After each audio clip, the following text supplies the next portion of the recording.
Who's on your list? Who do you think can afford the Nats and should be the next owner? We'll come back to that. Now, we always start Open Mic with a handful of stories that you are unlikely to see flipping through any other channels. Now, I work in D.C., I grew up in Virginia, shout out to you, Stafford, and I live in Maryland, so I am licensed professionally in all three jurisdictions to poke fun at all of you. So let's start off with a story from Fairfax County, Virginia, where a house listed for sale on Zillow is selling for $800,000. Sounds normal at first, but there is an unusual set of terms laid out in the description. Check it.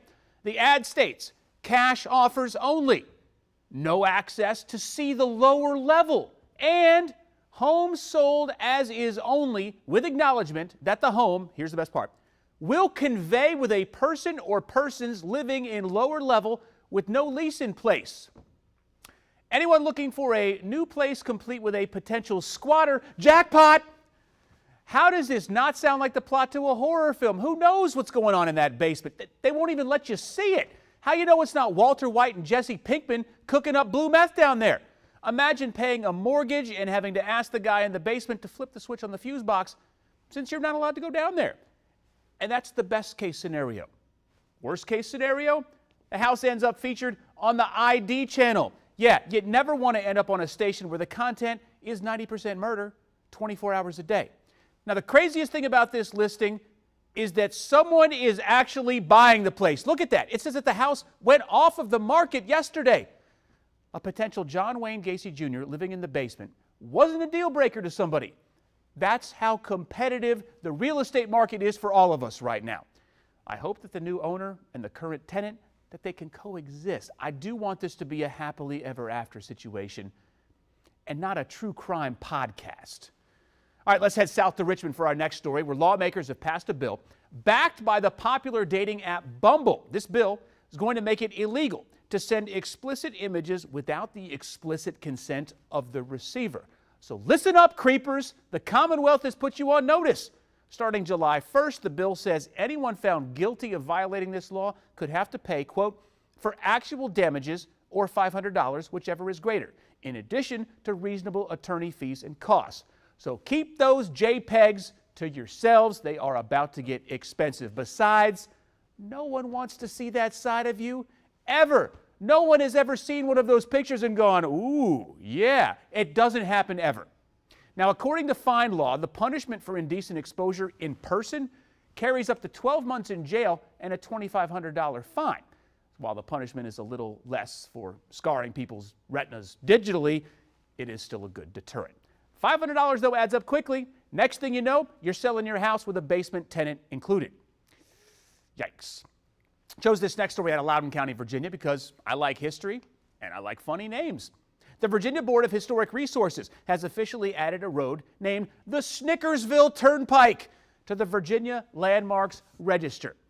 Now, before anyone asks, no, this Old Town Road is not named after Snickers candy bars, although that'd be awesome. Nor is it named after the cartoon dog Muttley, who of course used to snicker in Hanna-Barbera cartoons while plotting mayhem.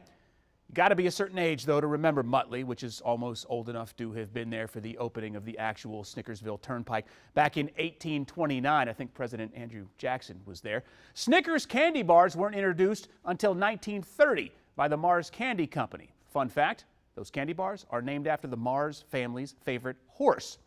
I can only assume that the Snickersville Turnpike was named after a place where people like to laugh at things all the time.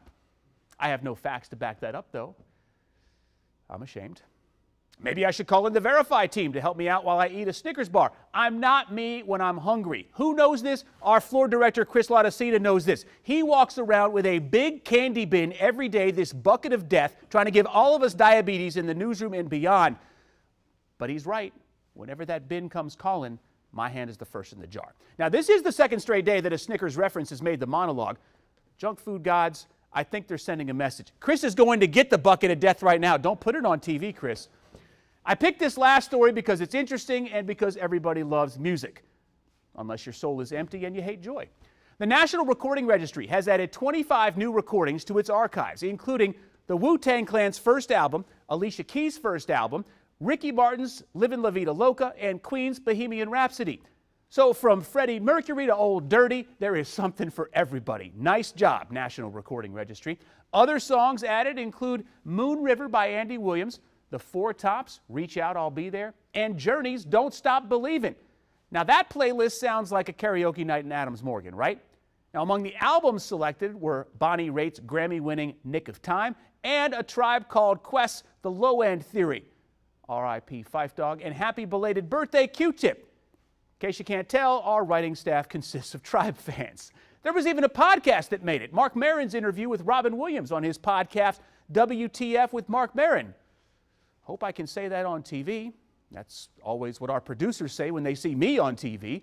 So congratulations to all of the artists whose work got selected. Hopefully next year we'll get some go-go in there. Wind me up, Chuck.